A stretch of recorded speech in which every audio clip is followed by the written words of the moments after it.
இன்றைக்கி ரொம்பவே ஈஸியான காரப்பொரி பண்ண போகிறோங்க. ஈவினிங் ஸ்நாக்ஸாக டே 5 ஸ்நாக்ஸுங்க இன்றைக்கி. ரொம்ப சிம்பிளாக 2 மினிட்ஸில் இந்த ஸ்நாக்ஸ் ரெடி பண்ணலாங்க. எப்படி பண்ணலான்னு பார்க்கலாம் வாங்க. எல்லா கடைகள்லையுமே கான்வத்தல் கிடைக்குங்க. அந்த கான்வத்தலை பொரியோடு சேர்த்து சாப்பிடும்போது ரொம்பவே நல்லாயிருக்கும். நான் 30 ml கான்வத்தல் எடுத்திருக்கேங்க. கொஞ்சமாக எண்ணெய் வச்சுட்டு இந்த கான்வத்தலை முதல்ல பொரித்து எடுத்துடலாங்க. பொரிச்ச கான்வத்தெல்லாம் ஒரு பாக்ஸில் போட்டு வச்சுட்டு கொஞ்சமாக நான் வேர்க்கடலை போட்டிருக்கேங்க 30 ml அளவுக்கு. அதையும் பொரித்து எடுத்துக்கலாம். வேர்க்கடலை பொரிஞ்சதும் எடுத்துடலாங்க. இது வறுக்காத வேர்க்கடலை தாங்க போட்டு வறுத்து எடுத்துருக்கோம். இது கான்வத்தலோட போட்டுடலாம். கூடவே அதே கப்பாலேயே அளந்த முந்திரி பருப்பு, கொஞ்சமாக கருவேப்பிலை அதையும் சேர்த்து ஒன்றா வறுத்துக்கலாம். பேலன்ஸ் இருக்கிற எண்ணெயில் 4 பூண்டு தட்டி போட்டு அதையும் பொரித்து எடுத்துடலாங்க. பொரிக்கி பூண்டு தட்டி போட்டு பொரித்து போட்டால் ரொம்பவே நல்லாயிருக்குங்க.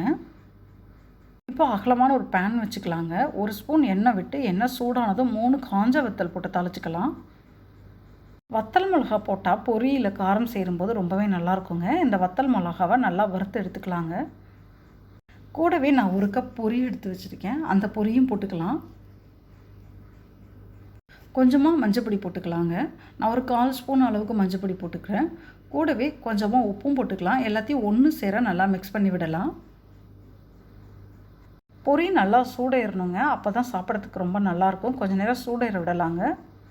வறுத்த எல்லா பொருளையுமே பொரியோடு சேர்த்து இப்போ மிக்ஸ் பண்ணிடலாங்க. முந்திரி பருப்பு, வேர்க்கடலை, கருவேப்பிலை, பூண்டு, கான்வத்தல் எல்லாம் ஒன்று சேர மிக்ஸ் ஆகணுங்க. இந்த காரப்பொரி இப்போ சூப்பராக ரெடி ஆகிடுச்சுங்க. இந்த காரப்பொரியை ஒரு பாக்ஸில் போட்டு வச்சா 1 மந்த் வரைக்கும் கெட்டு போகாதுங்க. எப்படி நம்ம பொரிச்சோமோ அதே மாதிரியே இருக்கும். நான் படிக்கிற காலங்கள்லாம் ஹாஸ்டலுக்கு எங்கள் அம்மா இது மாதிரி பொரிச்சு கொடுப்பாங்கங்க. ரொம்பவே நல்லாயிருக்கும். இன்றைக்கி ஈவினிங் டைம் ஸ்நாக்ஸாக ரொம்பவே ஈஸியான காரப்பொரி தாங்க பண்ணியிருக்கேன். சாப்பிட்றதுக்கு ரொம்ப டேஸ்ட்டாக இருக்குங்க.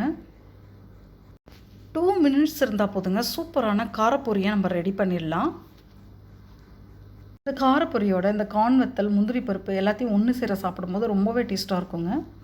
இன்றைக்கி ஈவினிங் ஸ்நாக்ஸாக இன்றைக்கி என்னோடய குழந்தைங்களுக்கு காரப்பொரி தாங்க இதை நான் பண்ணியிருக்கேன். சாப்பிட்றதுக்கு ரொம்ப ஹெல்த்தியும் கூடங்க. ட்ரை பண்ணி பாருங்கள் உங்கள் வீட்லேயும். பேலன்ஸ் பொரி நிறைய இருந்துச்சுன்னா இது மாதிரி ஒரு பாக்ஸில் போட்டு மூடி வச்சிடலாங்க. தேவைப்படும் போது வீட்டில் குழந்தைங்களோ பெரியவங்களோ எடுத்து சாப்பிட்டுக்குவாங்க. 2 மினிட்ஸில் பண்ணுற ஒரு ஸ்நாக்ஸ்னால் இந்த ஈஸியான ஒரு காரப்பொரி தாங்க. ரொம்பவே டேஸ்ட்டாக இருக்குங்க. சாப்பிட்றதுக்கு ரொம்ப அருமையாக இருக்குங்க. லாங் ட்ராவல் போகும்போது கூட இது மாதிரி காரப்பொரியை பொரித்து எடுத்து பாக்ஸில் போட்டு எடுத்துகிட்டு போகலாங்க. நம்ம தேவைன்னா சாப்பிட்டுக்கலாங்க. நீங்களும் ட்ரை பண்ணி பாருங்கள் உங்கள் வீட்டில்.